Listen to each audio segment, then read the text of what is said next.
حسبنا الله. ربنا سبحانه وتعالى جل في علا ينتقم منهم. أخواني وأخواتي، نبا دعواتكم.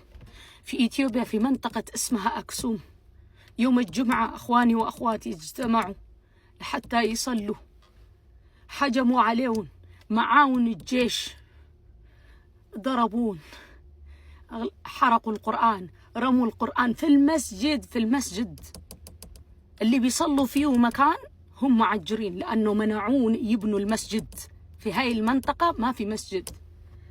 حسبنا الله ونعم الوكيل فيهم. أخواني وأخواتي، البنات في منطقة هاي الأكسوم ممنوع يروحوا المدرسة، إذا يبون يروحوا المدرسة لازم يشيلوا الحجاب.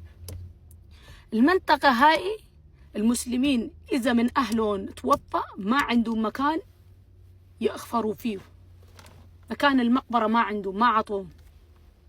أتخيلوا هاي بيصير في أكسوم، منطقة أكسوم في إثيوبيا.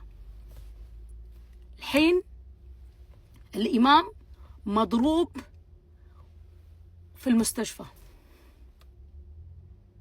ربنا سبحانه وتعالى قال: ولا تحسبن الله غافلا عما يعمل الظالمون. نعم، نبا دعواتكم. وصلنا آخر الزمان، واحد يدل في دينه بيكون أصعب شيء، بس ربنا سبحانه وتعالى يقوينا. اللي في كل مكان، اللي مظلومين، ربنا سبحانه وتعالى